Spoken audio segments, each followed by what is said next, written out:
Welcome back, Trekkies. Hi guys, I'm Sam. I'm Katy, and you're listening to Highwater Trek Co podcast. Yes, thank you for doing so. We appreciate you guys joining in and listening. Today, I think we're going to talk about how spring is just moving right on along into the Ozarks and some particular considerations that come up as the weather is warming up, and maybe some things to avoid and things to protect yourselves from. Yeah. So we'll talk to you guys some about some critters you're going to want to keep your eyes open for and probably avoid, and also just some dangers that you might face on the trail this time of year, but honestly any time of year. But I think that this time of year is when we really need to start paying a little bit closer attention. A little more awareness. Yeah. So I'll just jump right in. And this is pretty appropriate right now because the Ozarks are pretty wet and we're about to get quite a bit more rain. So what that's going to look like is some flash flooding in the Ozarks. You can pretty much bet money that that's happening every spring in the Ozarks. There's going to be creeks flooding and whatnot. But that can be difficult to manage and to deal with when you're out on the trail. And so to start it off, I'd like to say that that's something you want to consider, especially hiking in the Ozarks in the spring, is what is the weather going to do and what has it been doing? Just because it may not be raining when you're out there doesn't mean the area that you're heading to hasn't been getting a downfall for the last 3 or 4 days. So you want to be really aware of what to expect when it comes to these water crossings and whatnot. And, if it is flooded, if we have flood warnings, things like that, and you know that your section has a lot of water crossings, you might consider finding another section or just not going at all, because it is a very real danger that can make a hike turn really scary really fast. Yeah, water is powerful. It is so powerful, and not to mention, it's really not warm enough to just cancel out the possibility of hypothermia. Right. So there's some elements to this, but yes, water is extremely powerful. Just on its own, water weighs 62.4 pounds per cubic foot, and that's without any velocity for movement or anything, and that's pretty incredible. Wow. That's a lot. Yeah, it is. And when you think about just even a knee-high creek and how much water is in it and how much that water weighs and if there's movement in it at all, that can be quite a force behind it. So if you are hiking and you are anticipating water crossings, there's several things that you're going to want to keep in mind, and we're going to talk about that today, just how to stay a little bit safer when you are actually crossing the water. I'm so ready to hear this information. I hope it fulfills your hopes and dreams here. First of all, I would suggest packing your essential items, such as your matches, lighters, fire starters, sleeping bags, clothes, and waterproof bags inside of your pack. Just in case you do happen to fall in, even shallow water could sure make your camp pretty miserable if, your down bag is wet, your dry clothes get wet, all of these things. So that insulation and that ability to start a fire could save your life if you do end up falling into cold water, and if hypothermia could be a risk. Also, these waterproof bags, when done properly, will actually increase the buoyancy of your pack. Okay. Which is interesting. It's not something that you'd want to rely on. It's like a life-preserving tool is your pack, but some people do have pretty good luck with floating their packs.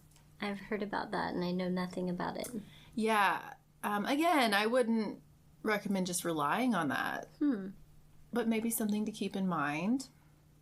So it is not recommended that you cross water in bare feet, although I've done it. Same. And do it. It's not really recommended, and I'm sure you can probably understand why. You might consider bringing a pair of sandals or sneakers to cross water, especially if you know you have crossings to get over.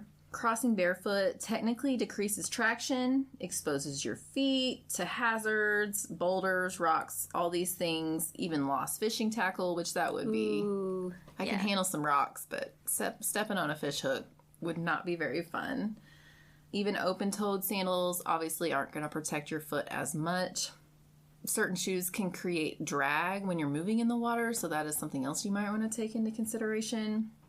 If you do not have extra shoes, it is recommended that you just remove your socks and insoles and cross in your boots, and that way you keep some parts of what goes into your boot dry, your insoles and socks and whatnot.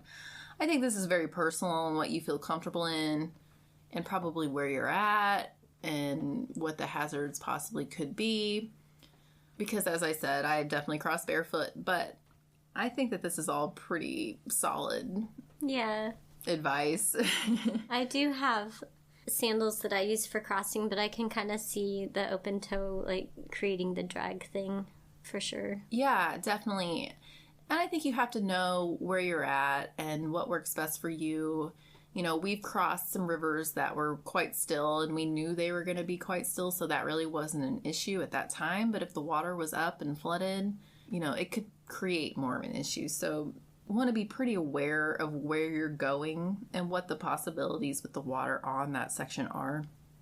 So some more advice I would give is to pack and wear wool socks. They generally, I feel like, dry out fast, much quicker than cotton, but they will keep your feet warm even when they are wet.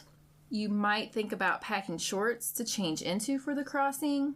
Long pants can increase drag, and they won't keep you warm when they're wet.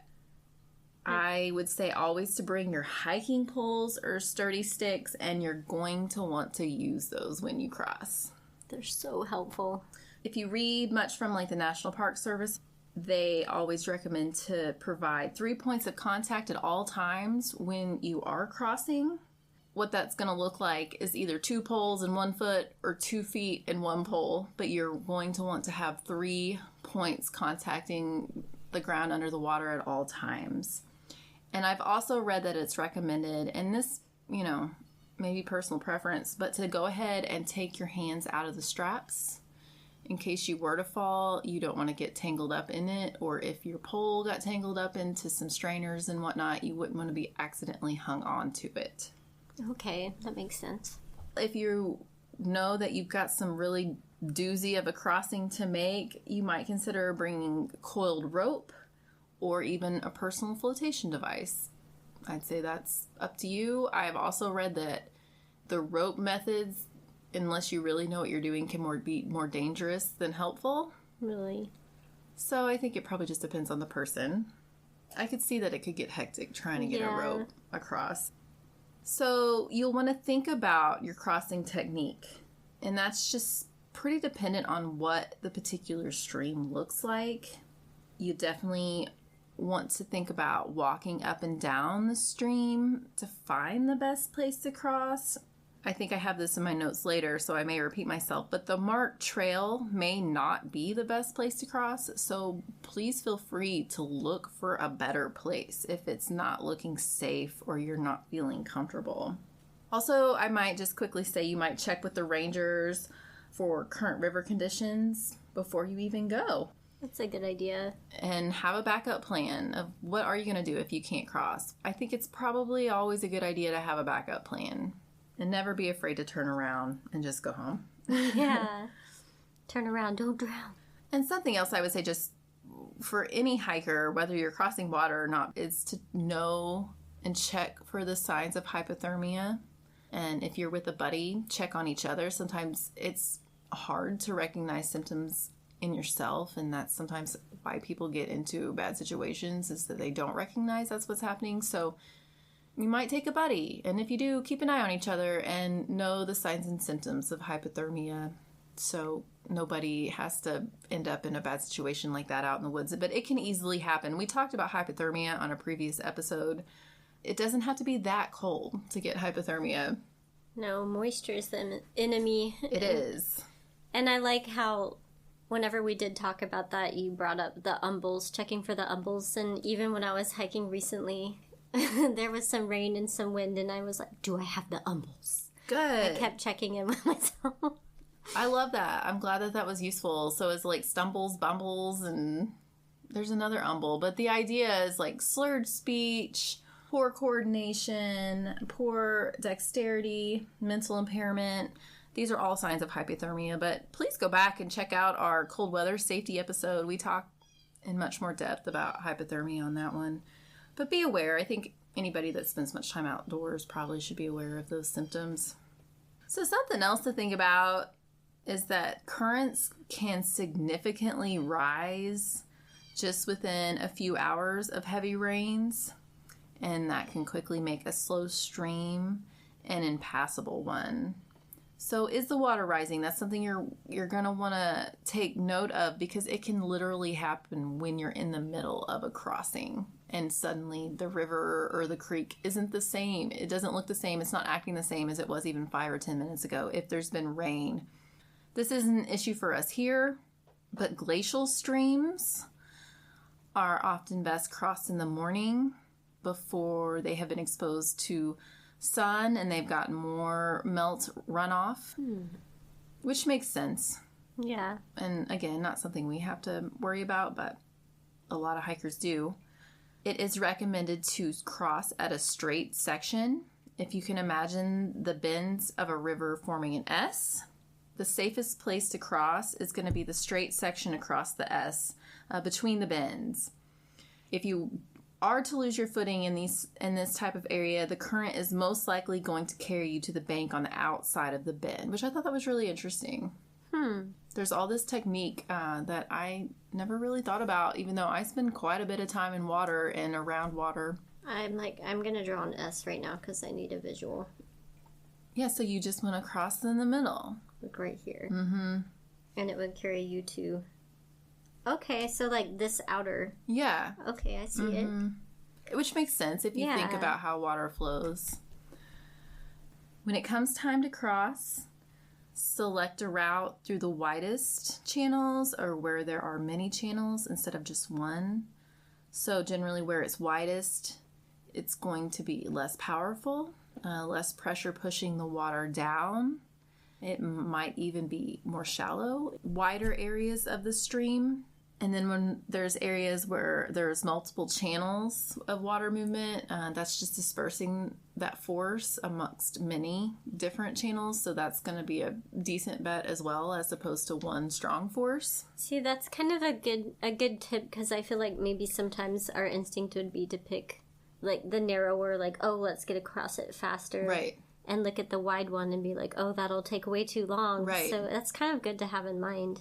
Yeah, it makes sense. All that force is rushing on you in the more narrow spots, and then it doesn't have to do that in the little wider areas. So even though that may mean sometimes going in a deeper spot, that's obviously going to be better than the alternative of going through something, dangerous and getting swept off your feet. So you got to balance your options and try to figure out what the safest option for you is, not just convenient.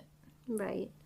So again, along the same line of multiple channels in a stream, if there are islands or sandbars in the middle of the stream, the current may be more manageable in those circumstances. So that is often a pretty good place to cross. I do know sometimes that, from my experience, these gravel sandbars and stuff, man, they might be sticking out of the water, but as soon as you stick your foot on it, you're going to sink in. So I wouldn't count on them to be a place to get out of the water. Yeah. Because you sure can sink. But in general, the current should be less intense and safer to cross in areas such as that. So you want to make sure you can see into the water, and that may not always be an option. Glacier silt can make visibility difficult if you are in areas to deal with that.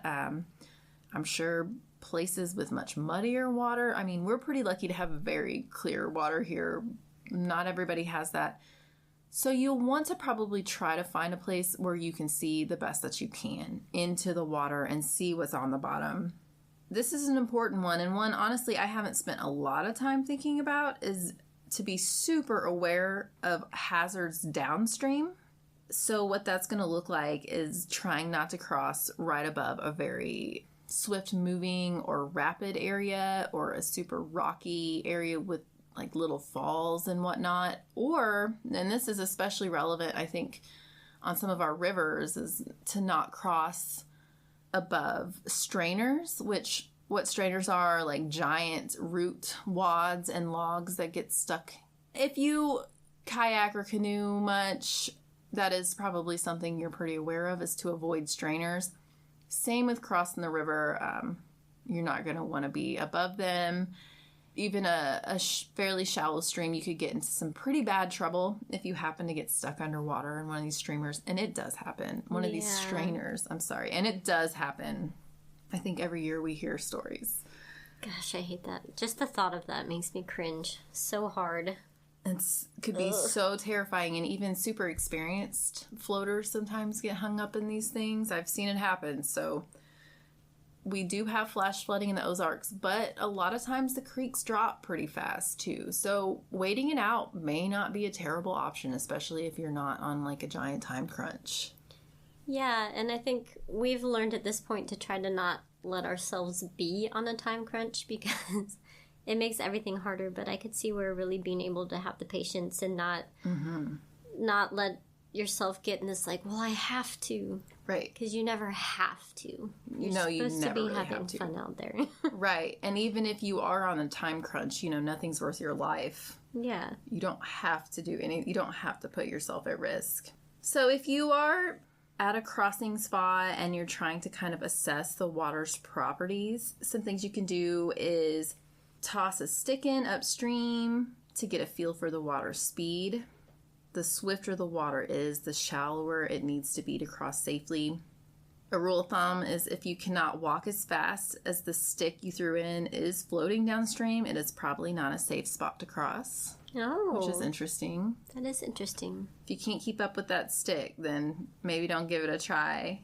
That stick would probably kick my ass most times. My short little legs. Standing waves indicate submerged boulders, logs, swift water, or an uneven bottom. Small, closely spaced ripples should be indicative of a shallower, smoother bottom. This is a better place to cross than when there are standing waves. You might toss a rock into the water. A hollow ka-thump sound indicates deep water. If the water moves the rock downstream before it sinks to the bottom, or if you can actually hear submerged rocks moving underwater, the current may be too swift. Ooh, yeah. I heard that ka-thunk sound so clearly in my mind just now. I'm ready to be on, like, the front of a canoe and hearing that sound. And the fish and the frogs and the turtles jumping in. Yeah. Okay, guys, so in faster currents, you're going to want to face upstream and cross at a slight angle downstream, if you can picture that in your mind. Lean slightly into the current and do a side shuffle step to the bank is what's recommended. I don't know. Something else that I thought was kind of smart, although I don't know that my mind would automatically go here, is to choose shorter rocks to step on as opposed to taller. Taller rocks, you're just going to have further to fall, and it's going to be more jarring to your body and more likely to actually stumble into the water. Wow, that's good to know. It might be harder to find matching tall rocks, so you're going to have to be stepping up and down. So they kind of recommended just trying to step on shorter rocks where there's more uniform size, and even if that means getting your feet more wet. Okay. You might consider keeping your eyes on the shore instead of just staring at the water. If it's swirling water, it's been known to make people feel dizzy or kind of give them that vertigo feeling. Oh, and again, with rocks, you want to probably choose pointy rocks that are going to give you more traction instead of flat rocks that might seem simpler, but they're going to be more slippery and offer you less grip. That makes sense. So as a general rule of thumb, you might consider avoid crossing through water deeper than your knees. Obviously, if the more shallow water is too swift and not safe, then that slow, deep water is often safer than shallow and swift. So you have to balance that Nobody probably wants to get soaking wet, especially if it's chillier weather, but it just may be the safer option than trying to pass an impossible section through the water. And I'm really short, so a lot of times for me, these water crossings are higher anyway, so I'm probably best off just to get a little wet than try something that I'm just too small to do. Too small. So there are methods, and I'm not going to get into the exact how-tos of all to do this, but some simple rules for crossing as a group. The strongest person should be slightly upstream to break the current for the others. Get on out there. You can cross in a line, holding onto each other's pack straps, side by side with arms linked, or there's something called a tripod with arms linked. I'd have to think even just within a small group of even 2 or 3, if the strongest person would be slightly upstream to break the current for others, that could be helpful. Yeah. I don't know who's getting volunteered to do that every time. Are you arm wrestling to like decide? I know. Oh, so it's like if you win, it means you're stronger and you get to be the person, I guess. Yeah. But as a parent, I could see totally doing that with my kids, you know, right. So I do feel like that is pretty useful information. So when it comes to actually beginning to cross the water, you will want to go ahead and release the waist and sternum belts of your pack. Should you happen to fall, you need to be able to remove that pack before it turns you over face down into the river. Your pack very well may fill up with water and drag you down. Don't be afraid to ditch it if the time and place calls for that. Most likely your pack can be retrieved. It's probably just going to float down river. But there's nothing in that pack that is worth more than your life, obviously.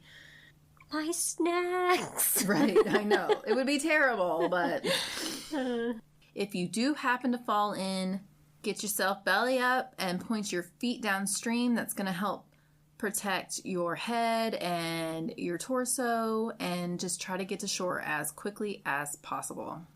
All right. I feel like literally the only thing that I really knew from that was the trying to point your feet downstream so you can sort of like push yourself off rocks and stuff. And see what's coming your way. Yeah. Not hopefully get smacked in the head with a big rock or something. It makes sense. Those were some really good things to keep in mind, though. Thank you. I hope I conveyed that clearly enough that you guys could get something out of that. But I learned some stuff here doing this research. Is intense. The S thing is really helpful to me. Now that I drew my little terrible picture over here, I feel like I'm going to be thinking about it every time. I know, it's giving me some, this research has really given me some things to think about too. And as a kayaker and a floater. Right. It really ties into that hobby as well. So just be safe, guys. And I guess really spending time learning to read water, maybe even on your day hikes, spending some time sort of just looking at it and maybe looking for some of these things. I think being weather aware too is going to be probably your best bet, because I would venture to guess a lot of streams just become somewhat unpassable around here when they're in flood stage. So, you know, there's really just no need to even try that kind of thing. Well, that's where I will say, I'm not going to say too much on this because I don't want to derail, but I feel like I recently realized that having one of those little satellite devices would be really awesome, not only in case you needed it for emergency, hopefully that would never happen, but having the ability to get like an up-to-date weather report when you don't have service would be invaluable, I think. It really would be. I once heard someone say that conversations about the weather are for boring people, and I thought that couldn't be anything further from the truth, because nothing... First of all, rude. I know. But also, you know, I don't think there's anything that determines our daily lives. Maybe not as much now as in the past when we all were more exposed to the weather, but I just can't imagine anything much more influential in our lives than the weather. So just food for thought, guy that said that. Yeah. Whatever asshole said that. It's like, well, you must not go outside very much. Where do you live? I think you actually know this asshole, so. Oh, no. I know. Which is funny. This was years ago, and he's moved on to, like, really get into farming. So I have to think he's probably singing a different tune about the weather now. Farming, yeah, it's pretty reliant on weather. So I hope that's useful. I think now Katie's going to talk to us a little bit about my personal nemesis here in our Ozarks wilderness, but not just here, all over the U.S. There's an issue, and that's those little nasty, how many legs they got? Are they 6-legged? 8-legged? 4-legged? 6, I think. Okay. Ticks. It's the topic you've all been waiting for. I just know it. Dude, it's an important one. Well, I'm going to preface it by saying I'm sorry. I knew that I was going to go overboard with this one, and I kind of did, but I really tried not to. It's just, I feel like understanding the life cycle and all of those aspects of the tick is kind of helpful. Mm-hmm. I don't know. I feel like the more research I do on whatever topics we're looking into, the more I realize how valuable just awareness and knowledge is. So, anyways, I'm sorry. No, honestly, I'm excited about this because I feel like this is feels like to me one of the biggest dangers that we face going on the trail here. Yeah, and not just here. It's growing. We talked about this a little bit already, but it's not going away. No, unfortunately. So ticks have a 4-stage life cycle that can take 2 to 3 years to complete. The 4 stages are egg, larva, nymph, and adult. After hatching, they're going to require blood meals from 3 different hosts in order to survive. Some specific ticks are an exception to this, and they prefer to take all of their meals from the same host throughout all of their life cycles. Okay. The brown dog tick is one of those. Okay. So when it comes to hosts, the first host is typically a rodent or bird, but the most common is the white-footed mouse. This is called a main reservoir host, and what that means is that this host can both infect and be infected by a tick. The second host is usually a mid-sized mammal or human. White-tailed deer are some of the most common. They are called incompetent hosts, which means they can't be infected by the tick, but they're pretty important to them as far as providing a blood meal and transporting them over wide areas. Humans are also probably a very common second host. The third host is usually a large mammal or human. Humans are called dead-end hosts because we can be infected, but we cannot infect. Damn it. That's not fair. It's not. Don't you call me a dead-end host? Yeah. So when we're thinking in terms of seasons, the eggs are going to hatch in the spring and then molt into larvae. Larvae start off uninfected, and then they take their first blood meal from that small reservoir host, and this is when they become infected and are then able to transmit disease. They molt into nymphs, and then they overwinter. Nymphs emerge in the spring in all their infected glory and take their blood meals from a second host throughout the spring and summer. They then molt into adults. Adults take that final blood meal from the final host throughout the summer and fall, and then they overwinter and lay fresh eggs in the spring. So understanding the life cycle and the seasons is important, in my opinion, for a couple reasons. The main one is that nymphs, who are freshly infected and most active throughout the spring and early summer season, are responsible for the majority of human infections. This is for a few reasons, the main one being that they are much smaller and more difficult to detect. They can often attach and take their meal without us ever knowing because they're about the size of a poppy seed. And also, though adult ticks do occasionally feed from humans, they just have a strong preference for white-tailed deer. So they're typically not, messing with us as much for whatever reason. They love deer. So, spring and summer are also when we just tend to be outside more. So, there you go. So, I want to talk a little bit about climate and habitat. As I mentioned before, the typical life cycle of a tick is 2 to 3 years, but the ideal climate conditions can extend this cycle and poor climate conditions can shorten it. So high temperatures, about 86 to 104 Fahrenheit without humidity, will limit tick activity. Dry, hot conditions are not ideal for them because they're very susceptible to desiccation, which... Yay. Yeah, thank goodness. You all can just desiccate. Right. Extreme cold temperatures, 5 degrees Fahrenheit or less, are lethal to them. Their sweet spot is kind of these warm, humid temps. Think high 70s to high 80s.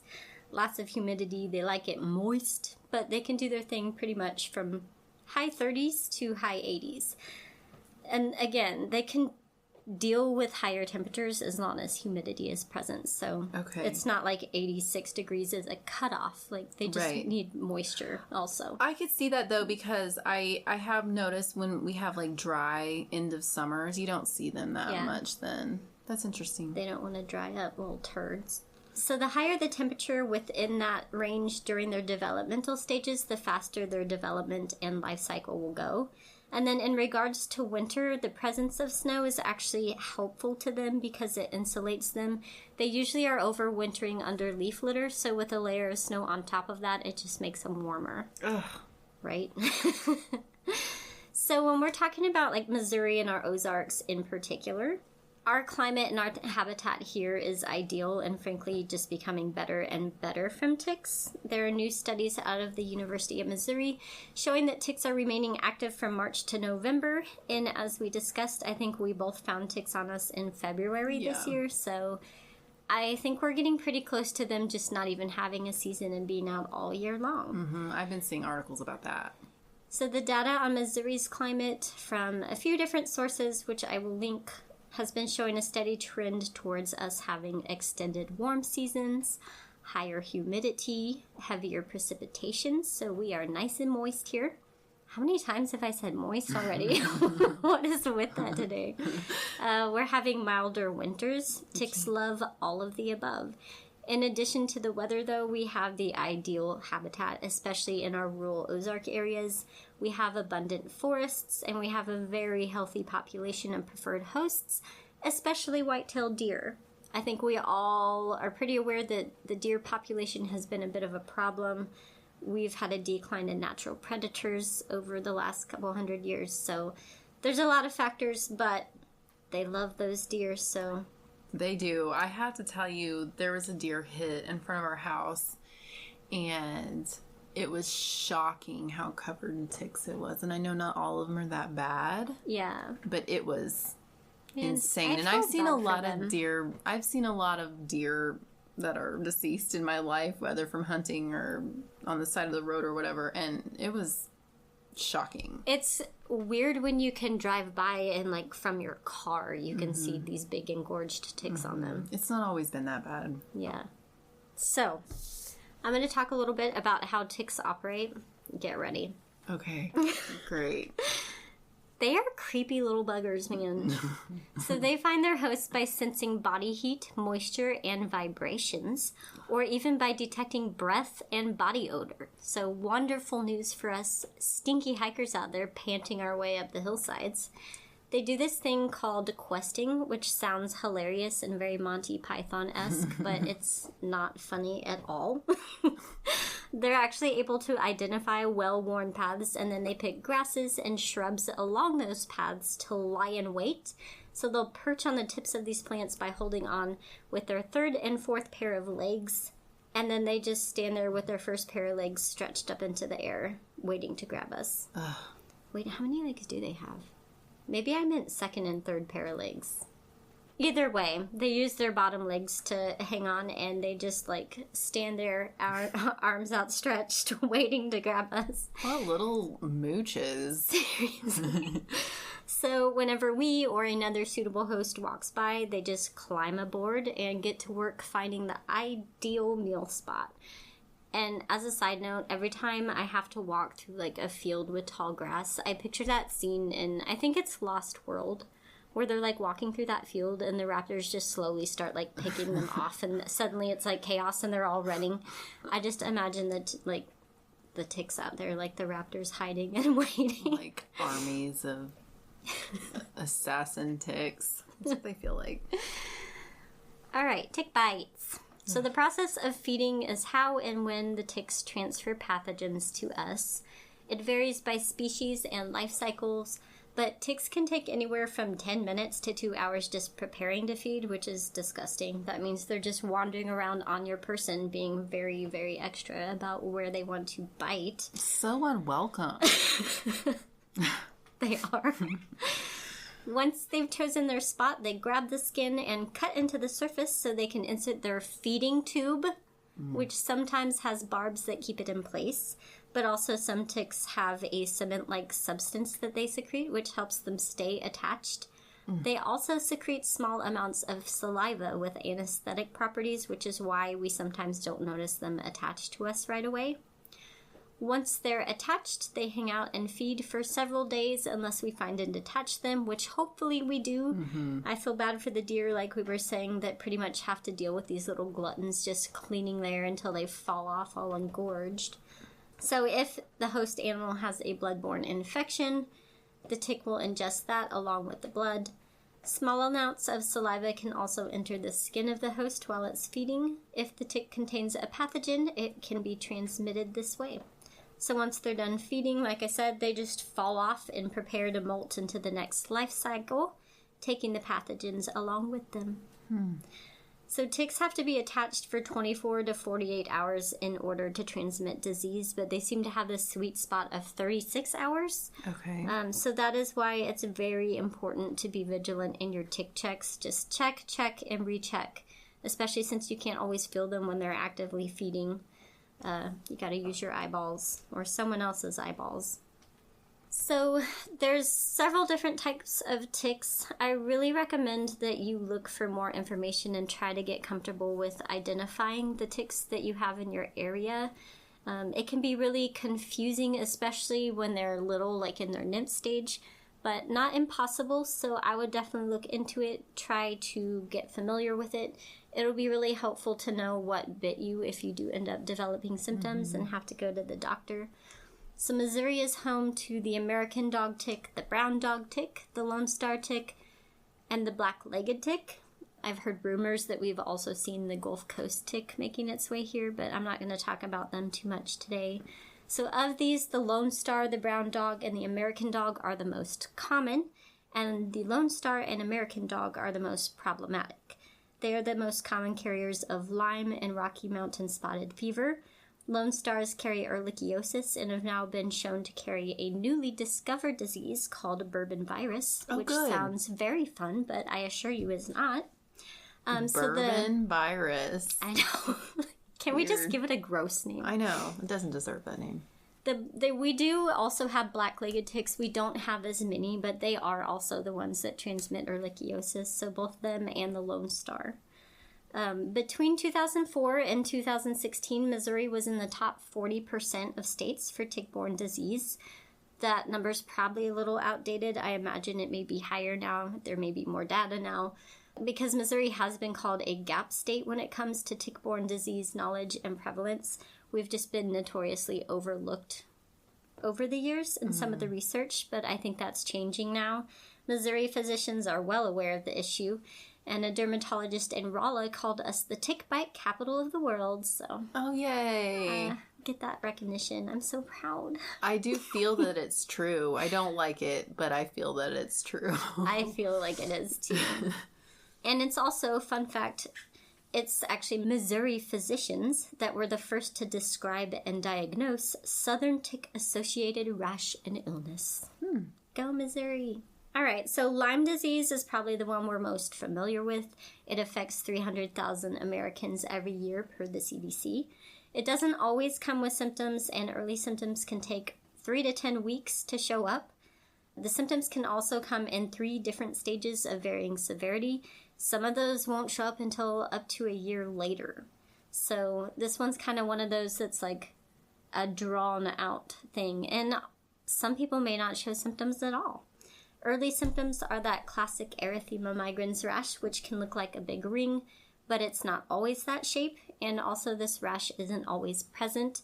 I don't have the number in front of me, but I think that it only shows up in maybe up to 40% of cases. So if you have a tick bite and you have issues, like, don't think that just because you don't have a rash that you shouldn't go get checked out. So also fever, fatigue, chills, muscle and joint aches, and headache. Untreated, the infection can spread to the joints, the heart, and the nervous system.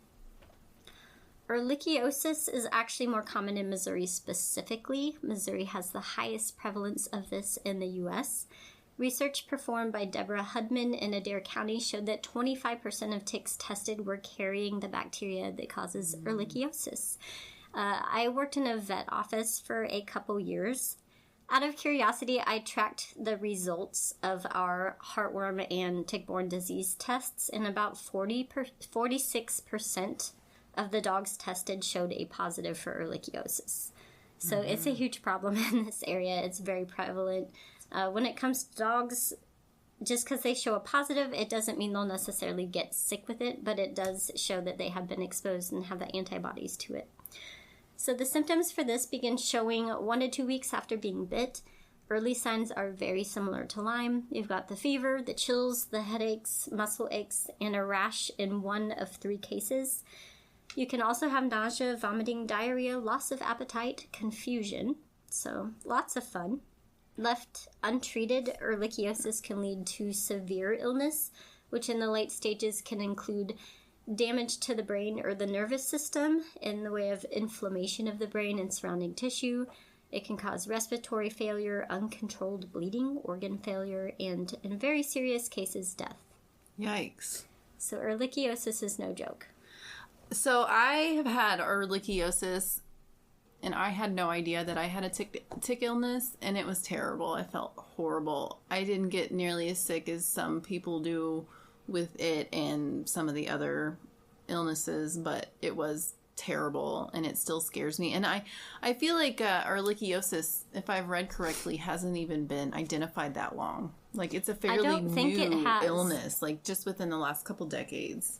The emphasis has really been on Lyme for most of the research. Right. But fortunately, I was able to take antibiotics and recover, and I don't feel like I have any long-term symptoms of that, but it's scary business, and I felt horrible. So please avoid. Yeah. There you have it, folks. First-hand account. Right out of the horse's mouth. Rocky Mountain spotted fever. Again, very similar early symptoms, fever, headache. The rash in this one is much more common, and it develops within 2 to 4 days. It looks more like splotches or little pinpoint dots. You can also have nausea, vomiting, stomach pain, muscle pain, lack of appetite. Rocky Mountain spotted fever in particular can progress very rapidly into a very serious illness. Very quickly. There's not time to mess around with that one. Absolutely. So that's one to be aware of. And that's why knowing what tick bit you can be very helpful. And I've known several people that have had that. So it is quite common around here. Both Lone Star and American dog ticks, which are our most common ticks, are the carriers of that one. So that makes sense. Well, and I have read that if they suspect that you have it, they will most likely begin treating you for it before they get the labs back, because it takes a while and you don't have time to wait, which is scary. That is scary. That reminds me of the one that the cats can get. Like, that progresses very fast, too. So bourbon virus, like I said, this is relatively new. It's still being researched. Symptoms very similar: fever, fatigue, rash, headache, other body aches, nausea, and vomiting. Patients also presented with lower than normal counts of white blood cells, which are the ones that help us fight infections, and lower than normal counts of platelets, which help prevent bleeding. So there are other diseases. There's babesiosis, anaplasmosis, tularemia, and Heartland virus. The latter two have confirmed cases in Missouri. I think we've heard enough. I'm not trying to terrify you. I think the key takeaway here is that if you have had a tick attached and you begin to feel unwell, see a doctor, give them all the details, get ahead of it, because even though some people could technically show a positive and never actually be ill, there's a flip side of that. It can progress very quickly into something very severe. And, you know, some of them have very long-lasting issues that go on for years, you know, if you don't really seek the appropriate treatments. So take it seriously. Don't be terrified, but just, again, awareness. Know what kind of ticks you have. Try to be able to identify them. Check yourself. Pay attention. Yeah, and I would say even if you don't find ticks attached to you, if you live in a tick-infested area, just be aware that it's possible. I myself, when I was sick, I could not link it to a particular tick bite. I didn't think I'd had one for a long time, Yeah. several months. So don't rule it out. Yeah, and that is very true because unfortunately these symptoms could be so many things, honestly. You could get them and think that you've got like the flu or a cold. Right. So you just want to be factoring in where you've been and what you've been exposed to. Right, and just keep an eye on your symptoms. Again, not to scare anybody, but keep an eye on yourself. Don't let it go too far, especially if you know that you do spend a lot of times outside and whatnot. You're going to be exposed.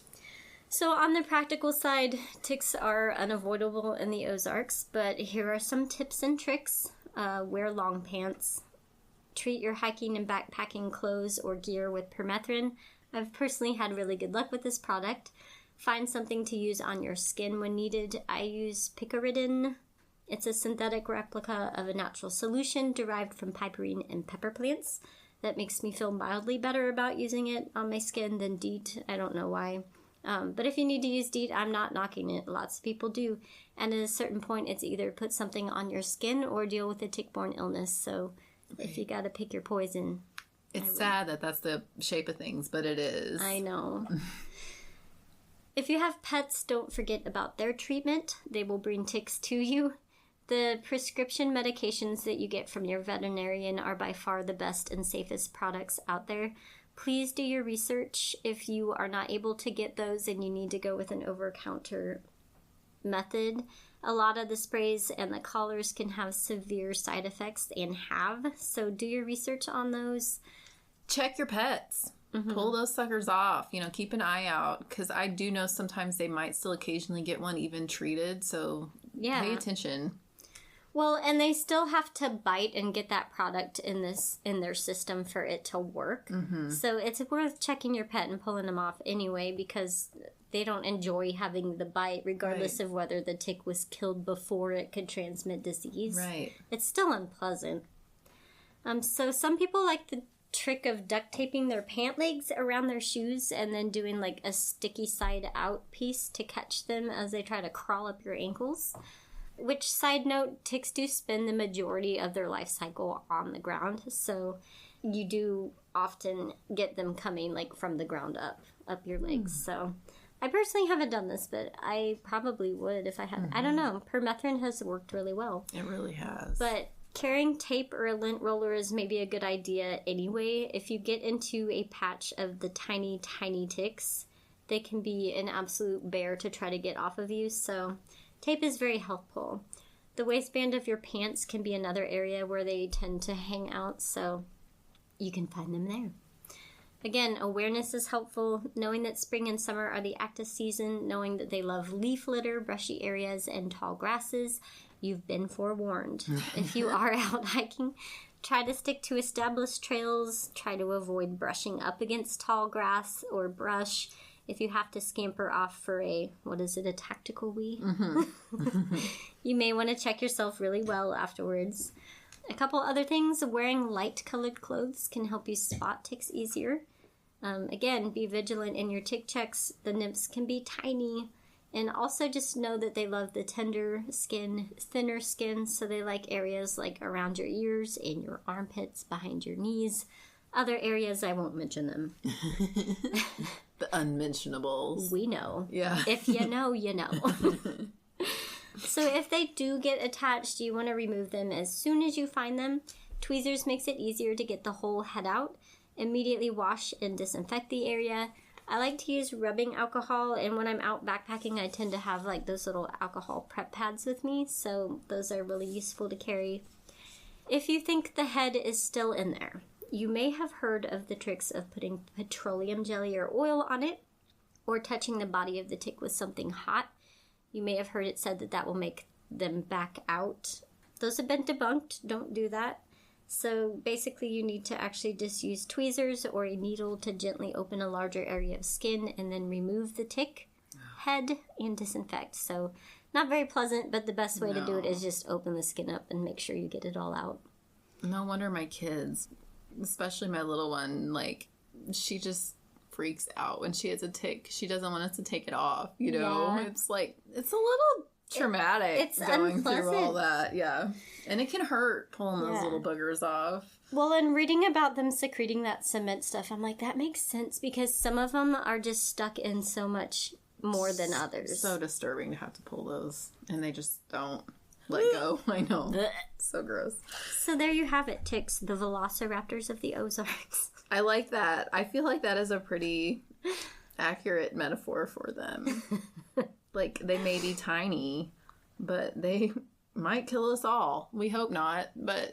Seriously, they carry so much gross stuff. You know, I'll just say really quickly, I grew up here. I played in the woods constantly. I had ticks on me a lot. Now, we did tick checks, you know, every night at home, but there wasn't a fear like there is now of all these diseases. This is really a much more recent development that all of these viruses, the numbers that they are occurring is pretty recent. I think I read somewhere it's gone up like since like year 2000, and this could be wrong, but it's something like 400%, you know?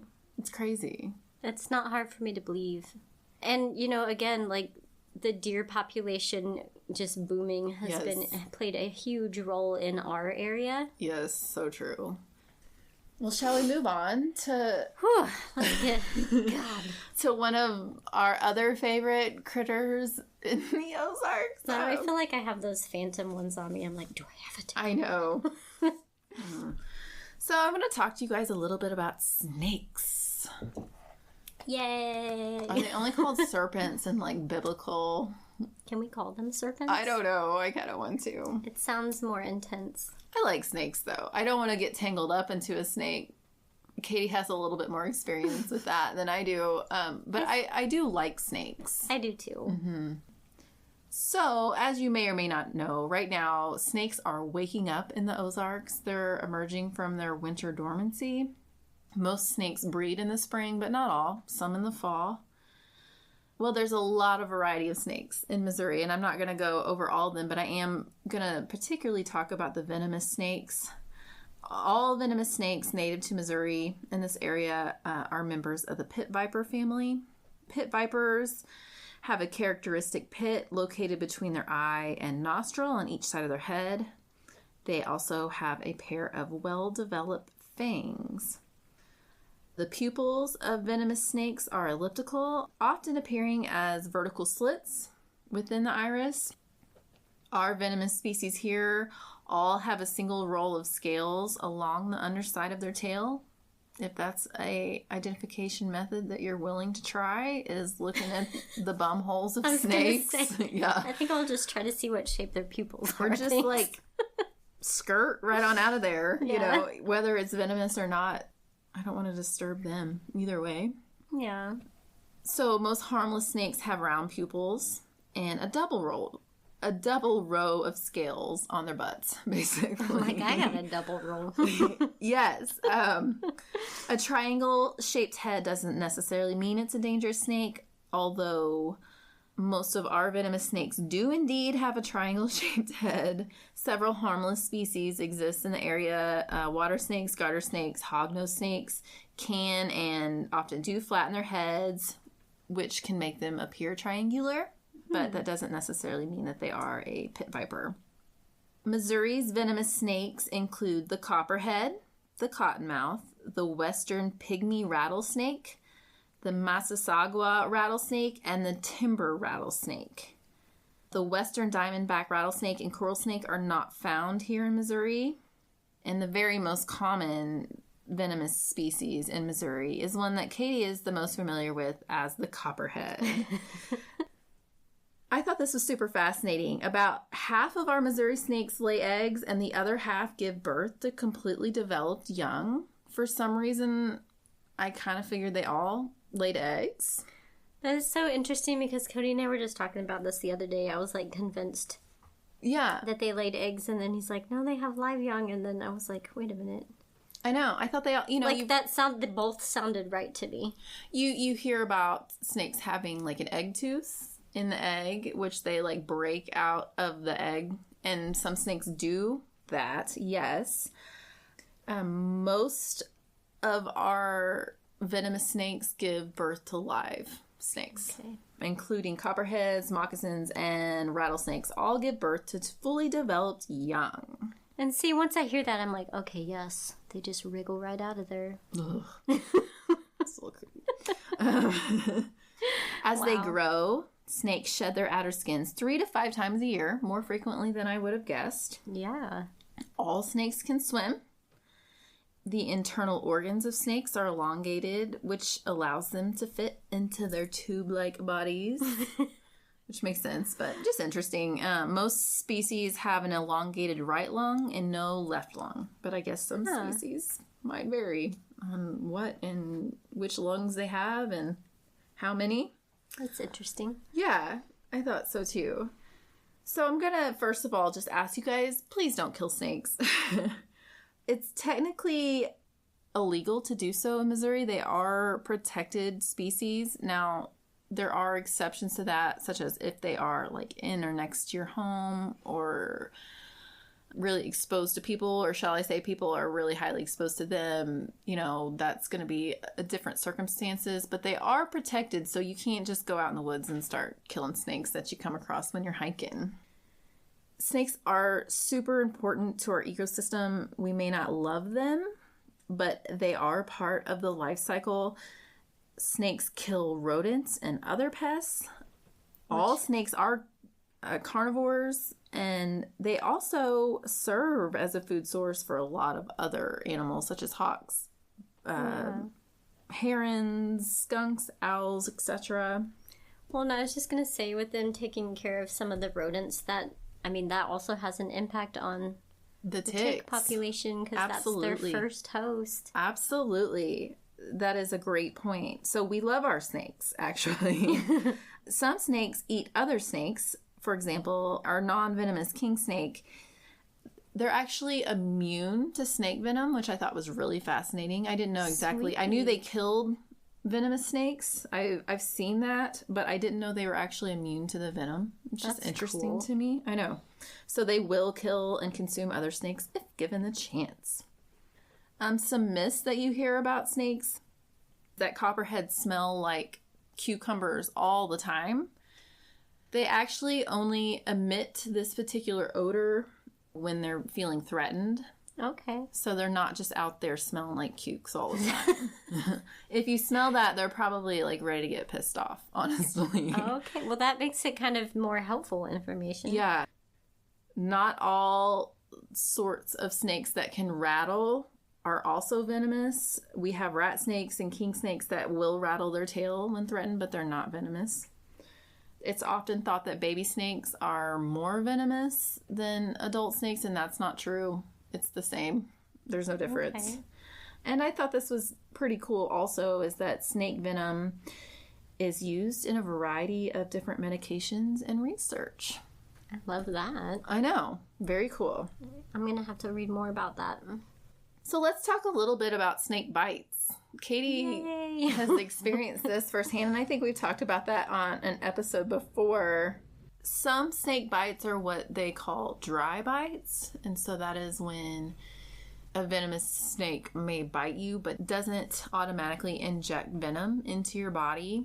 You know, that's obviously best case scenario. It's a little hard to know for sure that it was a dry bite, so I would always recommend to go ahead and go to the hospital and get checked out. You're going to need to give yourself some time to see if any possible venom starts to have an effect on you, and sometimes that just does take some hours. So you're not going to know necessarily immediately if it was a dry bite or not, because even a dry bite can get infected and be irritated and be unhappy because an animal just stuck its fangs into you. So not ideal. If you are bit, I would recommend educating yourself about what to do in the case of a snake bite before you ever even get bit, ideally. Yes. Unfortunately, there is a really wide variety in protocol and procedures in hospitals and healthcare providers' treatment of snake bites, and unfortunately, there's some pretty misinformed providers out there. Yeah. For me personally, a really great source of information has been a group on Facebook called the National Snake Bite Support Group.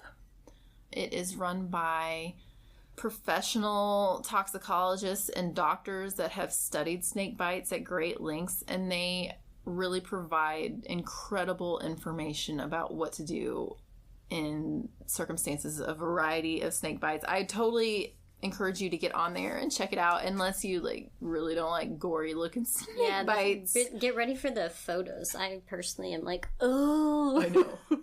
I am also like that, but then I'm like, let's look at some more. I know. It's fascinating. So this group is pretty strictly ran. You're really only allowed to interact with the group if you have a snake bite, or perhaps if you have a question, but they don't want people on there asking a bunch of stupid shit and commenting on people's snake bites questions. It's more of a direct helpline, which is kind of fascinating that it's run through a Facebook group, but it is really, really nice, I have to imagine, for people that are in these scary situations. You know, there's people on there all the time with their little ones and dogs and elderly and all sorts of folks, you know, asking for advice, and these amazing doctors are really incredible to give it when they can. Also in this group, there is just tons of files like attached to the group within itself, so you can go on there and read all of their provided information. They've got a lot of stuff posted up. I would recommend, if you did happen to sustain a bite from a poisonous snake, is to get on that group and just check out their protocols, keep them in mind when it comes to receiving treatment from your own providers, because unfortunately best practices aren't uniform in the United States. Back to the bites. If you are actually bitten, especially out on trail, first thing you want to do is to get away from the snake. There's really no need to hurt the snake just because you're angry. You also don't want to get bit again, and dead snakes can still envenomate you. So that one's not a myth. No, that one is not a myth. Even like a decapitated snake can still bite you. So if you or someone else can safely or quickly get a picture of the snake, if you don't immediately know what it is, that's not a bad idea, but it's not really worth wasting a lot of time or risk to do so. Yeah. You're immediately going to want to remove constrictive clothing and jewelry and position the affected extremity appropriately. And so what that means is for pit viper bites, like the ones that we have here in the Ozarks, we want to try to elevate that bite. We want to keep it above heart level. I know for other snakes, like coral snakes and whatnot, the recommendations are a little bit different. So if you are living in other areas that have some different snakes, you might try to look into the specific recommendations for those snakes. I think coral snakes, they recommend pressure, where pit vipers, they do not. So it can vary a little bit, but as far as the snakes we have here, it's going to be pretty much the same protocol. So ideally, you're going to get to a hospital as quickly as possible. Do not cut and suck. Most of you guys probably know what that means. But if you haven't read about that or seen that or like witnessed it on like an old episode of like Dr. Quinn's you watched True Grit? Medicine Woman or something. Yes, True Grit. It's the idea that people cut open snake bites and suck the poison out. Yeah, that doesn't work, and that's not effective, and you're likely just damaging your tissue even that much more than the snake already has. Do not place tourniquets. Do not apply pressure for pit vipers, like I said. Do not use electrical shock. Didn't know that's something people did, but apparently they do. I have heard of people doing this, like with car batteries even. I'm just like, why? I don't understand the logic behind that one. I mean, the cut and suck, even though it's proven to not be effective, like, to me that makes sense. You can at least see the thought pattern right there. The logic, right? The electrical shock, didn't know about that one, so that one's new for me. Do not apply heat or prolonged ice. A little bit of ice is okay, but you're not going to leave it on there. Again, can be damaging to those angry tissues. Do not use a snake bite kit, which is kind of the same idea as a suck and cut. They're kind of like like little plungers almost that you stick on your skin, and the idea is that they would pull venom out. That doesn't work. And this is something that is fairly new information to me, but that Benadryl is completely useless in a snake bite unless you're actually having an allergic reaction, which most people are not. Yeah. There's not actually histamine involved in a snake bite unless you are actually allergic to that snake, which is unlikely. It's not going to hurt you any, but I really thought that Benadryl seemed logical at one point. Yeah, and that one's also kind of an instinctual. Right. Turns out it's not really going to do anything for you. Probably not going to hurt you, but pretty useless. I wish I knew all of this before my snake bite, but that's okay. Now I know. It all turned out okay. Yeah. I think, right? Yeah. I mean, I feel like I did keep it elevated. Maybe not as high as they recommend. Mm-hmm. The main thing is I definitely did like prolonged ice. So that probably could have been an issue, but luckily was not. So. Well, and if you go and read the snake support group, you know, they really encourage to use anti-venom. I know there's some different schools of thought on that. They are the professionals, so I would say do it if you can all afford to do so for you or your pet. But I know it's not always that simple for people because that stuff is expensive. Yeah. You know, lots of folks don't have insurance, so... And it can take multiple vials. Like, I think it's maybe 10,000 a vial, but you're not necessarily only going to need one. No, multiple sometimes. Yeah. So, realistically, that is not always an option for people, but I will say that these wonderful doctors, that is what they recommend, is to take the anti-venom. So, you got to figure out what's best for you, but long-term tissue damage would not be a fun thing to possibly live with for the rest of your life. Right, and I guess it would balance because if you're dealing with the tissue damage, like that's also, you're paying for medical care for that too. That is true, and you just don't know. There's no way of knowing how it's going to turn out for you, or even how much venom actually was like released into your body and all these things. So there's a lot of different factors. If you are out specifically hiking when you get bit by a snake, call 911. If you don't have service, try to get a text out with your location, snake bite, send it to someone that you know is going to see it. Or if you have like GPS that you can send messaging out on, that's great too, but you're going to want to let people know your location and that you've been bit by a snake.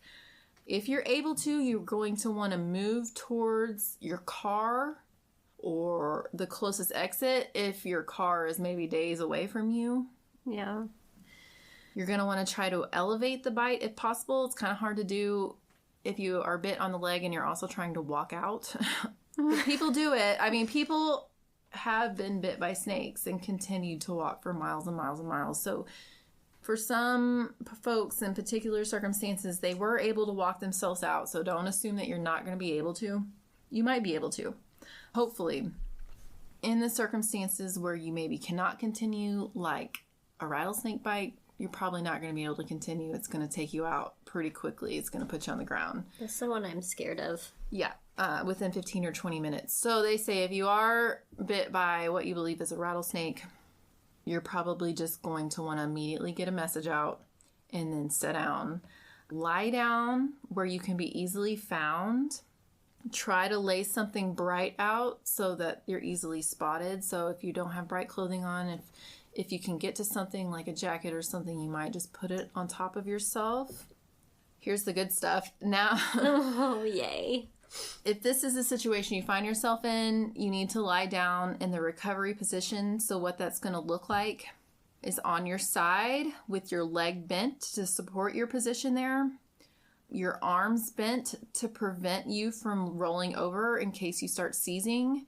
And a hand under your chin to keep your mouth open in case you start foaming, vomiting, all these things to keep you from choking on them. And hopefully you can stay alive until someone comes and finds you. Well, that sounds wonderful. Yeah. Love that. There is some diagrams of this particular position that I'm going to share, and I'm going to put some stuff in our show notes for this too, but if you're having a little bit of a hard time imagining what it's like, I'll put that in there because I think it's important. I mean, after I read this for the first time, which was a couple of years ago, and I saw this diagram, it really stuck with me because it really kind of, I don't know, it intimidated me to think about being in that situation and how scary and dangerous it could turn so quickly. Some things you might consider doing when you're actually hiking to avoid the guys, the little slithery fellas, is to step on top of logs instead of immediately stepping over them. If you step on top of a log, you can probably see on the other side. The snake that might be on the other side might hear you and move, or perhaps just let his presence be known, which kind of makes sense and something I never really thought that much about before.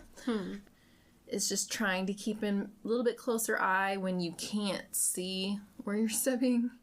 Maybe scale your steps back and take your time a little bit more. I also read, this is kind of an interesting one, when you need to go to the bathroom, try to go uphill instead of downhill, because if you get bit by a snake while you're going to the bathroom, it'll be easier to get back to trail if you don't have to go, like, take an uphill climb to do so. I thought, well, I feel like I would be like 10 times more miffed if I got bit going to the bathroom than otherwise. I don't know why. I know, and I can't help but just like feel like, then are you just like getting bit on your butt? That would just be the worst. I hate that. I hate it. I know. So that kind of sums up your reaction to what you're probably going to want to do if you do happen to get bit in the woods. Now, I would recommend to go to this National Snakebite Support Group and reading up and maybe even talking to your own doctor about it. It's kind of interesting to see what different physicians might say, but these guys certainly are specialists, so I tend to take their word for it. I also just want to say, as far as pets go, the protocol is pretty similar. You're going to want to get them to a doctor. Again, Benadryl is useless for your pets as well in that circumstance. Oh, and I do want to say really quickly, for pets, for animals and humans, in cases of snake bites, you're probably going to want to avoid NSAIDs, which is like ibuprofen, things like that. They can increase bleeding, and that's not going to be a good thing for you or your pet. Okay. So go to the doctor. Yeah. Go to the doctor. Yeah. And maybe just steer clear and give them their space. We've ran into some hiking and whatnot. Nothing too scary, fortunately.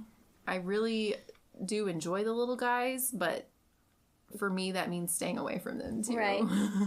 And I continue to enjoy them. Right, exactly. So far, we've been able to spot them pretty easy. They can be really camouflaged, but like that one we ran into on Tomsock, he was just chilling right in the middle of the trail, so he was pretty visible. I think they hear us coming more often than obviously we see them. I think they probably scurry when they hear folks coming a lot of the time. That guy was playing dead. He's like, ugh. Right. But I imagine he would have laid the stomping on us if we'd tried. You know, I'm sure he felt threatened with us there, and maybe we'd snuck up on him because he didn't really try to move. Yeah. So take a wide berth around that friend. But we love snakes. They're awesome, you know. I think they're so cool. They are so cool, but I don't need a bite. We need anything we can get that's going to eat, you know, hosts that are going to... Yes. Just up our tick population. Shall we talk about more biting critters? Yeah, I'm going to talk about a few more, mainly bears. Bears. And since we're in Missouri, we are only talking about black bears today. I'm not really going to go into information on the others, just because I'm focusing a little more on the Ozarks. I'm kind of grateful that is our soul bear. I mean, I admire all of you folks that are, you know, hiking in grizzly country. I think that's scary. It's intense. Maybe someday we'll do a critter-sode where we can cover more, but... Yeah, and I hope to hike more in grizzly areas, but it does intimidate me. Me too. It's a whole different ballgame. It's a whole other thing. So I'll take our little Missouri black bears. Me too. They're kind of cute. They are. I want to hug them, but do not hug them. So, some fun facts about black bears in Missouri. Black bears are native to Missouri and were very common in the early 1800s, but they were pretty much wiped out during the early part of the 20th century by both logging and unregulated hunting, especially in the Ozarks and our nearby Ouachita Mountains in Arkansas and Oklahoma. By 1894, they were reported as locally extinct. So Arkansas actually started reintroducing bears first, and they now have a fairly healthy population. When they first started, 5 black bears wandered across the border into Missouri, and all 5 were killed by landowners almost immediately, which kind of got me a little bit. I'm like, I can understand being like, oh my god, a bear, but predators are important as well, and I'm not going to go on a rant, but anyways. But it also did kind of tickle me a little bit, because I'm like, yeah, that tracks. Yeah. But some of them must have trickled into Missouri undetected because they are making a comeback, albeit a very slow one. They reproduce very slowly, and they have one of the lowest reproductive rates of land mammals in North America. So I was like, really? But they do. I guess very few offspring actually survive into adulthood. In 2021, the population was estimated at 800, and the Department of Conservation held its first regulated bear hunt. A bear biologist at that time with the department estimated the population was growing by about 9% annually. So this is a side note. This kind of cracked me up. There's actually only been one bear-related death reported in Missouri, and it was a circus worker who, in 1969, wanted to wrestle a bear, and so went into its cage and tried to muzzle it because he wanted to muzzle it before wrestling it, and it killed him. Also, this was a 750-pound bear, so I don't even think it was a black bear. No. But I was like, oh my god. Wow. A little bit of natural selection in play there. Definitely, but it's kind of reassuring, too. Like, for the rest of us, because I'm not doing that. Like, if that's the only reported one. Right, like, I feel a lot safer. I'm not trying to muzzle them. No. Serves you right, dude. Okay, so habitat and habits. Bears prefer heavily forested areas, often near streams. They have a natural camouflage that's just very suited to wooded areas. They all can climb trees, and a mother bear will often send her cubs up a tree if she senses danger. They rely more on their sense of smell than sight. They're actually nearsighted, and adults have colored vision so they can actually see in the dark. Their habitat needs do change a little bit seasonally, so in the fall we're more apt to find them in the forest where there's a huge supply of acorns or berries or other plants, and in the spring they might venture out to areas where deer are having their fawns or elk are having their calves. So they're omnivores, but they don't consume as much meat as we think they do. I was kind of surprised by this. I knew that they were omnivores, but I did not know that 80 to 85% of their diet is plants. The protein that they do eat, or the animal matter that they do eat, often comes from insects. And one of their favorites is carrion with fly larvae, which, great. Yeah. Wonderful. Well, that's but it makes sense. But it's kind of cute, too. It is. Well, and that's the thing is, most of the animal matter they consume, they don't even hunt themselves. Right. They are kind of like scavengers and cleaning up a little bit. But that is not to say that they're not perfectly capable of hunting. It's just that they're a little more opportunist about it. So if an animal is already like ill or disadvantaged in some way, they will take that opportunity to hunt. And they also will maybe stake out, like I said, areas where elk are having their calves or deer are having their babies. So anyways, they're just kind of out here eating all the acorns and the berries and insects, which I find very cute for some reason. And they do love honey also. Aww. I didn't put that in my notes, but they do love honey. It's a real thing. In general, the adult females are going to weigh around 175 pounds, and males can be 250 to 300 pounds. They live 18 to 20 years, with the oldest documented in the wild at 31 years old. So some seasons to pay attention to. I know originally we were kind of going to focus more on spring, but I'm just going to go through the whole year. Okay. Because that's how I am. So in the early summer, around July, the sows are seeking their mates. In the late summer and early fall, they're preparing for hibernation. So they're going to be eating up to 20 straight hours at a time, 3 times the amount that they eat in the spring. and they're going to try to gain up to 1/3 of their body weight to build up reserves for the winter. They're also choosing their den around this time, and sometimes they'll try out a spot for a few days to decide whether or not they even like it. After all of the gorging, they enter... I'm just like, can't relate. After all of the gorging, they enter a state of walking hibernation where they're still out and alert, but their body systems are slowing down, and they're eating and drinking very little as they basically just prepare their den. So their dens can vary, and you might never recognize them. They look for dry spaces away from danger, and they're usually very like small, tight spaces. They could be under brush piles, hollowed out trees, like kind of under rock ledges, or maybe in cavities of eroded areas or where there's big tree roots. So they're pretty obscure. In the winter, bears be hibernating, except that they don't technically hibernate, I guess. They just sleep really deeply, and their metabolic function is cut by about 50% at this time. Okay. So don't be thinking you can crawl into their den and they're going to be unresponsive. Like, they will wake up. So although the mating usually occurs in July, as I said, the implantation doesn't happen until later in the fall. And if the female doesn't gain enough weight by then, the embryo will fail to attach and she will bleed out. If it goes well, she's going to give birth to 2 to 3 premature cubs, usually between late December and February while she's in hibernation. I had no idea about any of this. It just kind of blew my mind, honestly. So I guess it happens this way because if the cub was not born until the spring, it would have to gain enough weight to go into hibernation the following winter, and that would be really difficult for it. Okay. But if they were born fully developed, it would deplete her own resources for hibernation. So they're born premature while she's hibernating, and apparently suckling them takes less energy reserves than it would to nourish them by placenta. Huh. I was just like, wow. What? That's crazy. I've never heard this. So mom is like kind of awake, but barely alert for the birth. They basically just kind of come out blind and toothless and then like drag themselves to the nipple by following her body. Yeah. So really cool. I had no idea. That's really cool.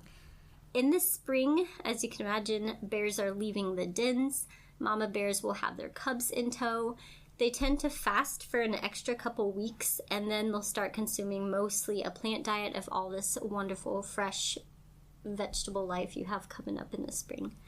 Cubs will stay with their mom for 1 to 2 years, continuing to nurse.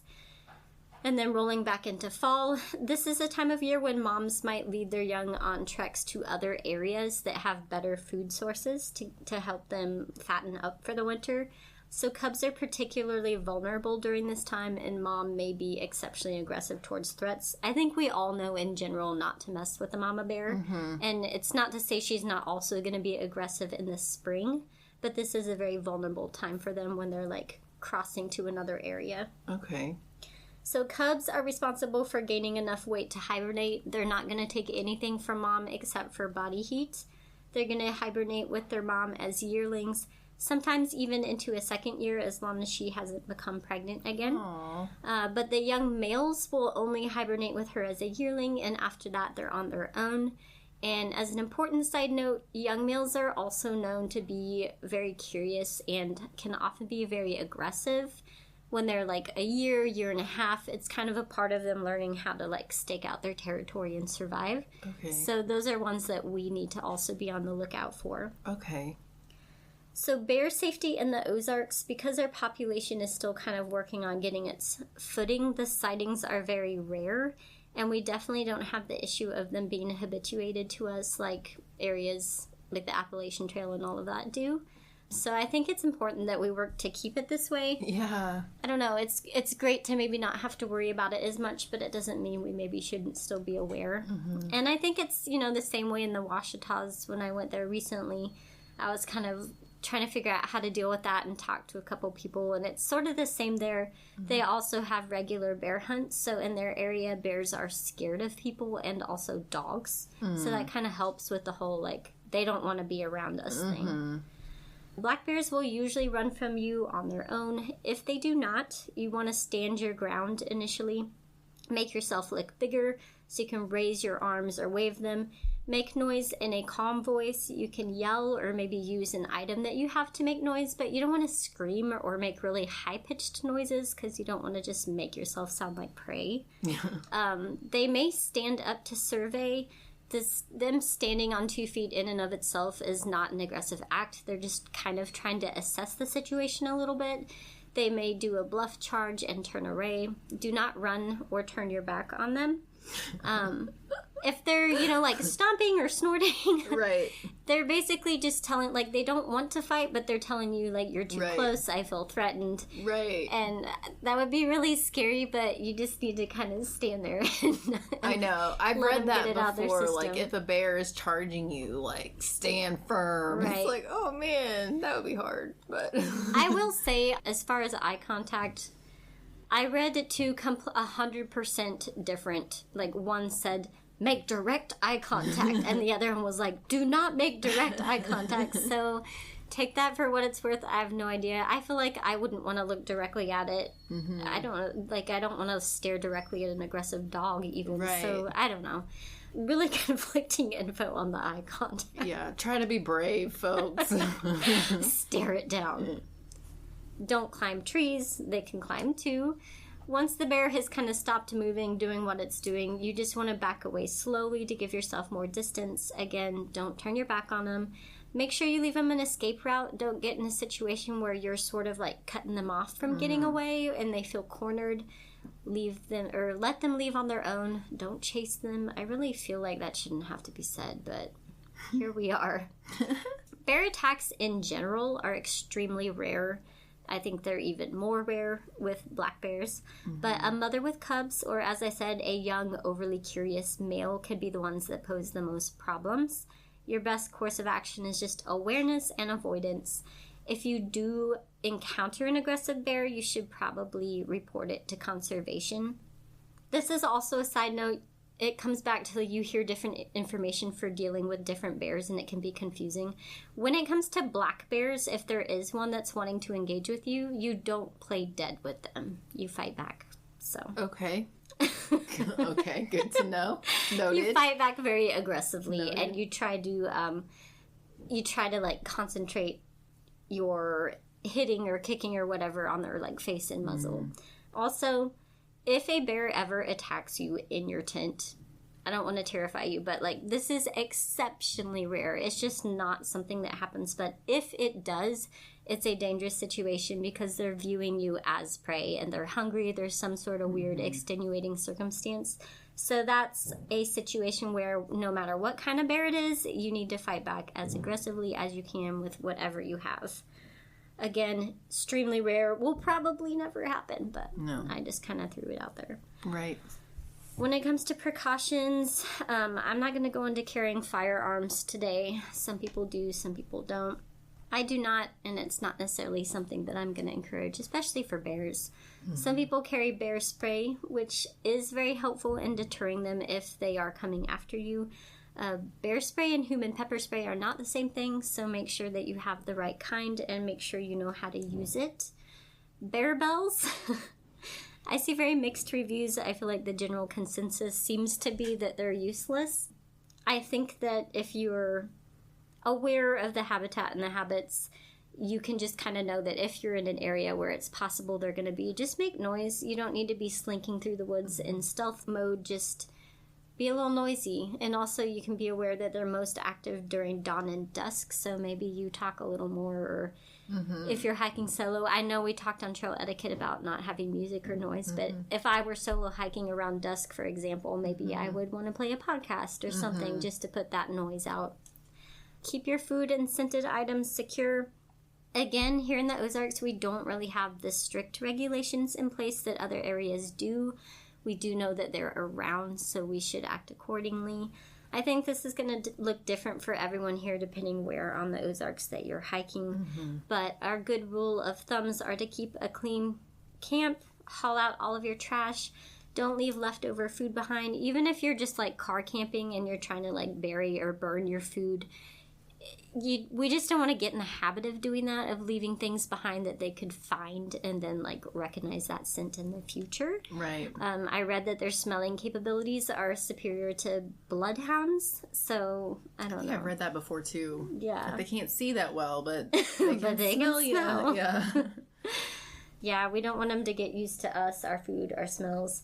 It may be worth hanging a bear bag if you know how to do it properly, or looking into your OPSEC, URSAC, or canister options.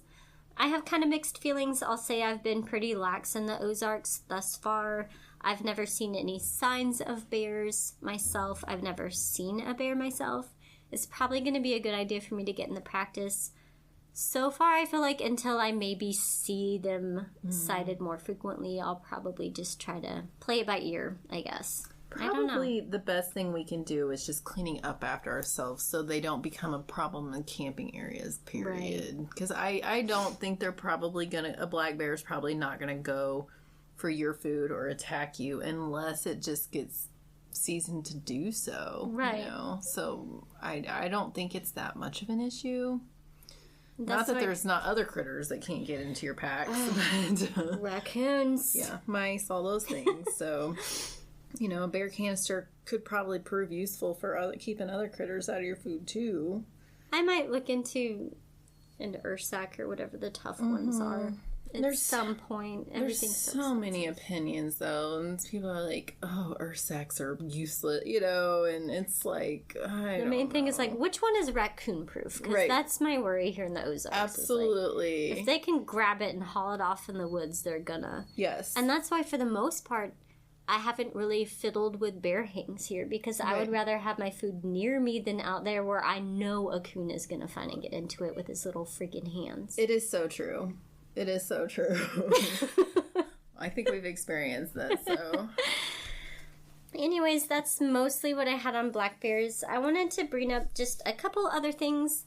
Sam mentioned in our spring stop-in episode feral hogs, that we have a lot of them in this area, and I think she brought it up in the context of that conservation was actively trying to trap them at that time. They probably still are.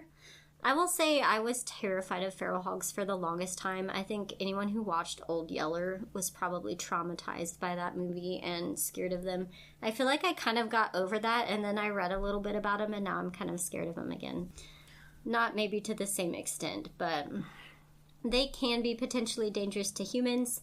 They have been known to attack humans, but the danger is mostly in the diseases that they can transmit.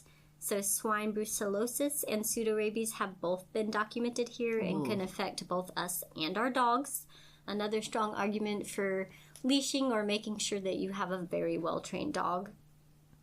I don't have numbers to back this up, but I do think they have more potential to attack you than maybe a black bear does. So...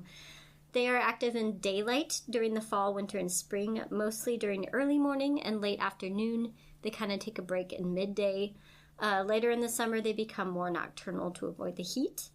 If a hog attacks you, your best defense is to climb the nearest tree. So you just want to do your best to avoid their swinging tusks, kind of jump out of the way until you're able to maybe drop pack and scramble up a tree.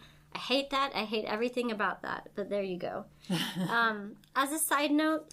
Shooting hogs complicates the conservation's efforts to eradicate them because they're very social and they travel in groups called sounders. So when they're trapping them, it's more effective because they can catch the entire group all in one go.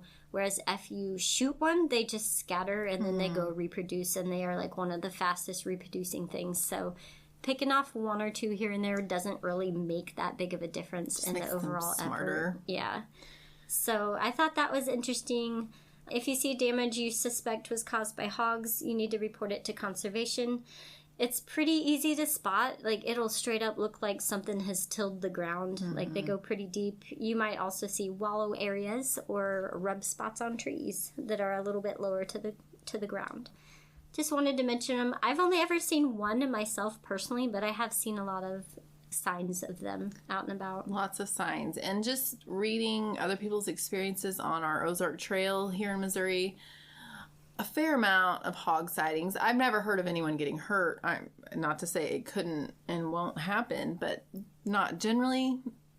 doesn't seem to be happening, but you never hear bear sightings, very rarely. I know.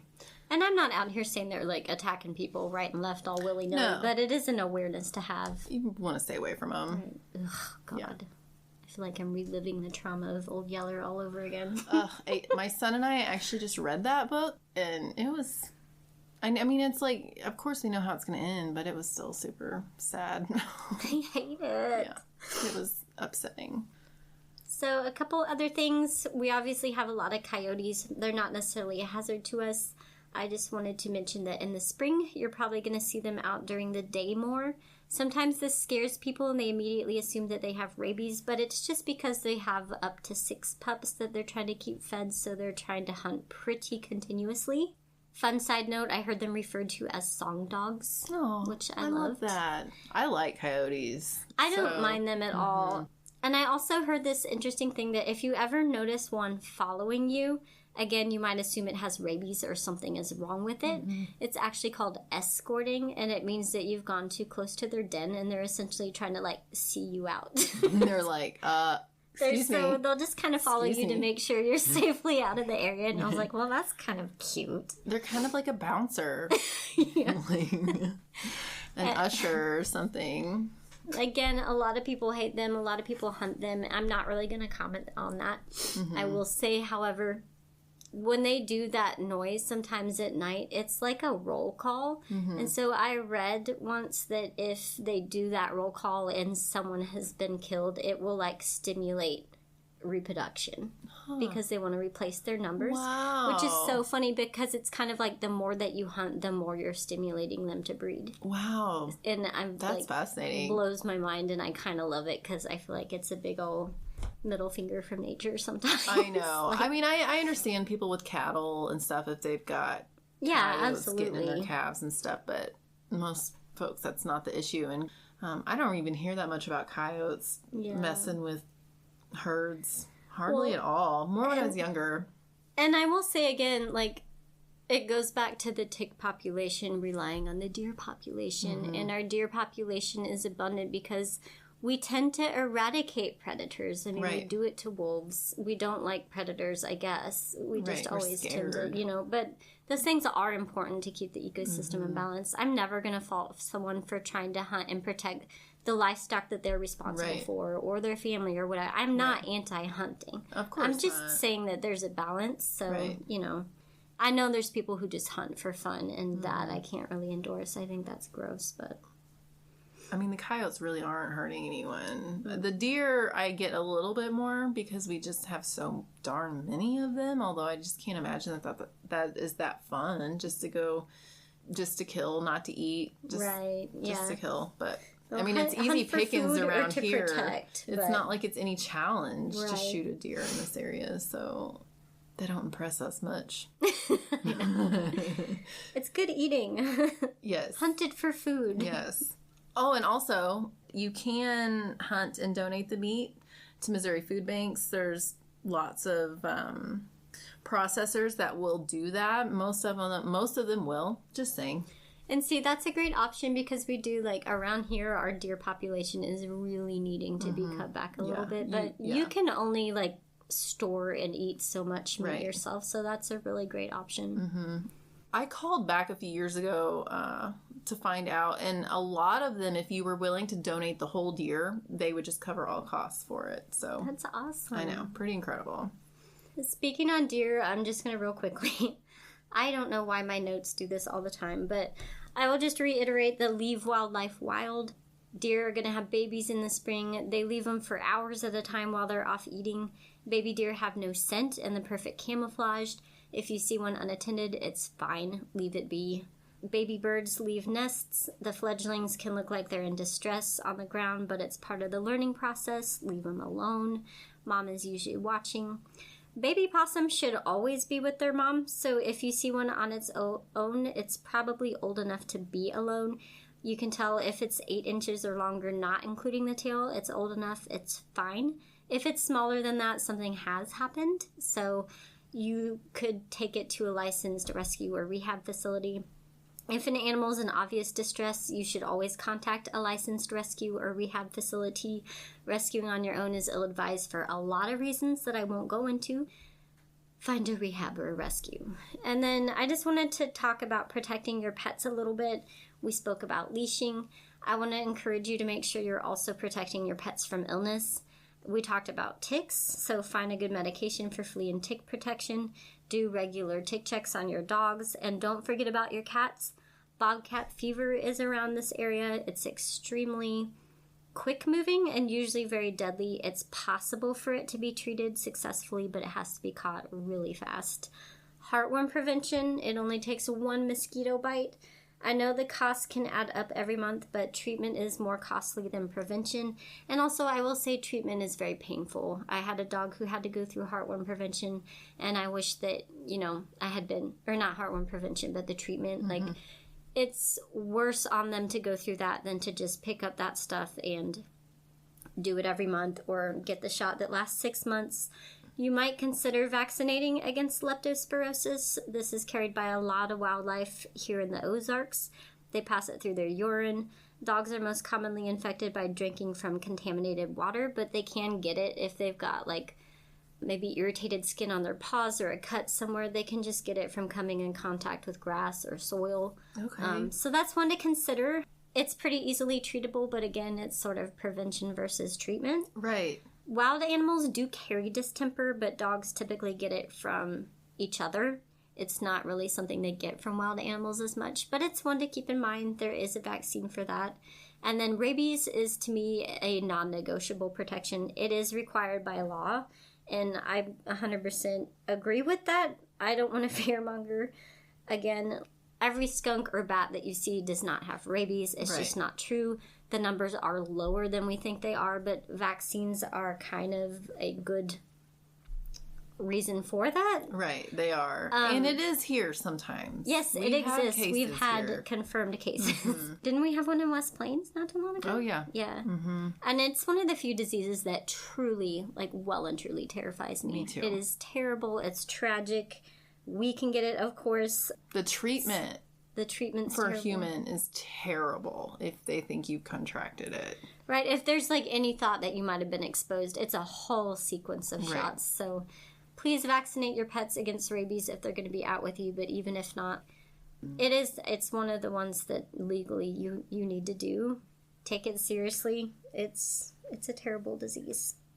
More Old Yeller coming to mind for me right now. That's why I had forgotten about hogs.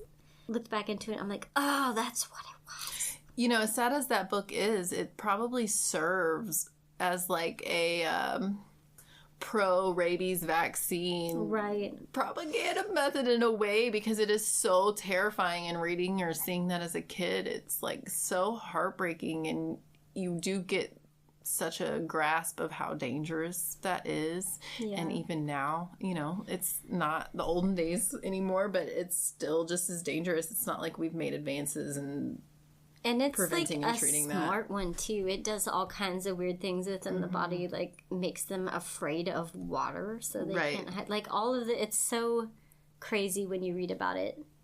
So let's just stay away.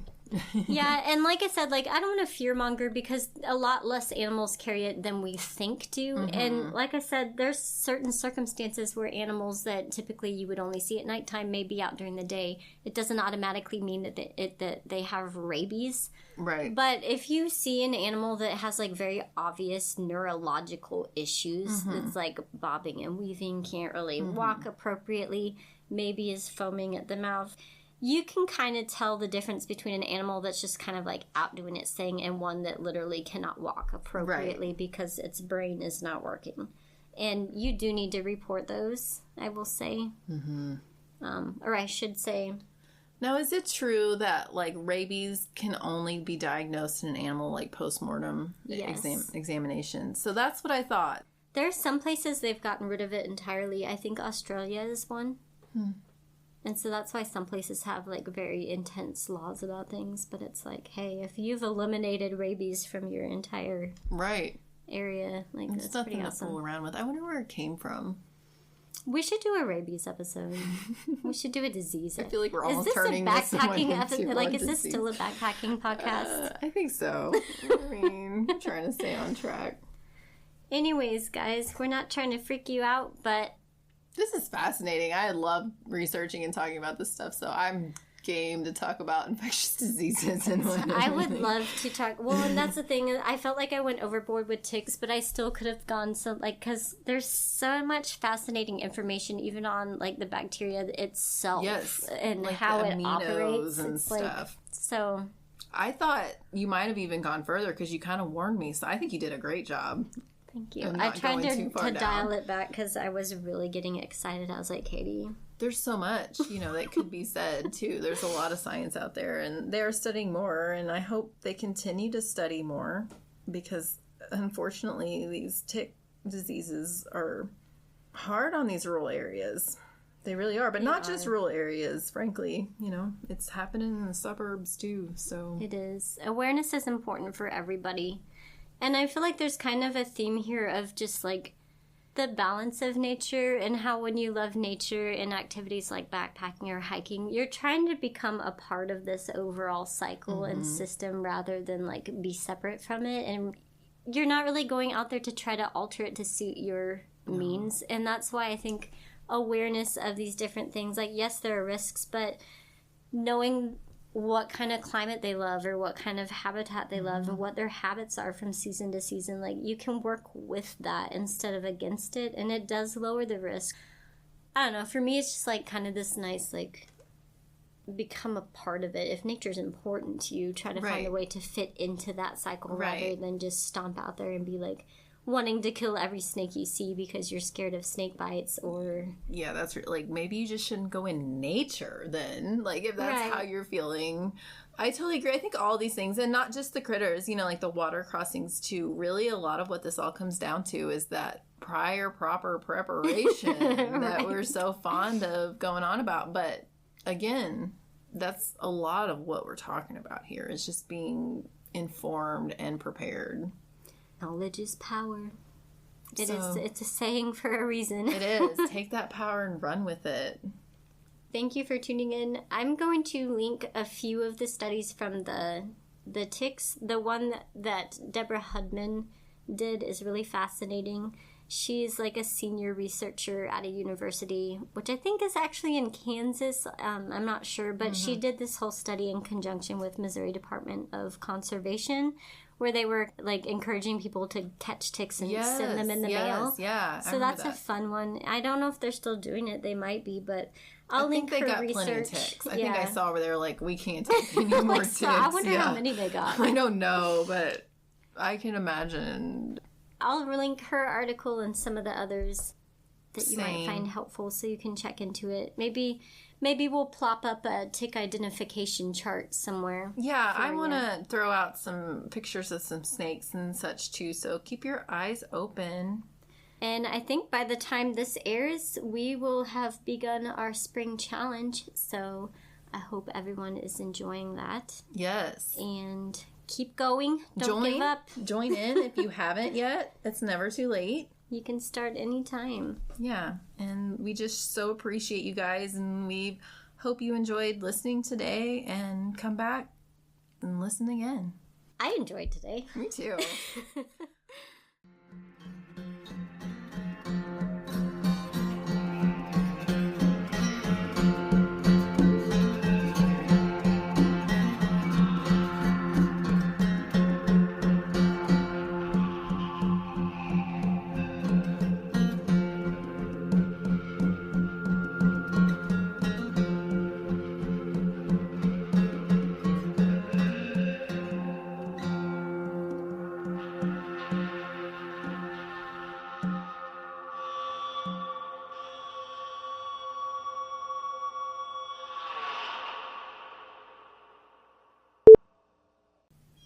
Man, I don't know if you can hear, but there is a bird getting it somewhere.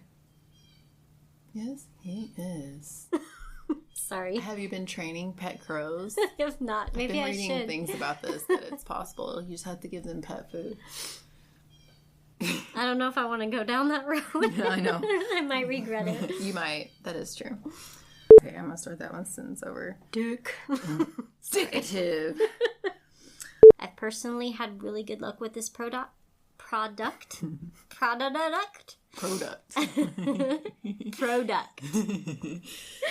So, yep, keep that hand under there to keep your mouth open. Right. Thank you, Trekkies, for tuning in. Thanks, Michael, for hanging in there. We will be back next time.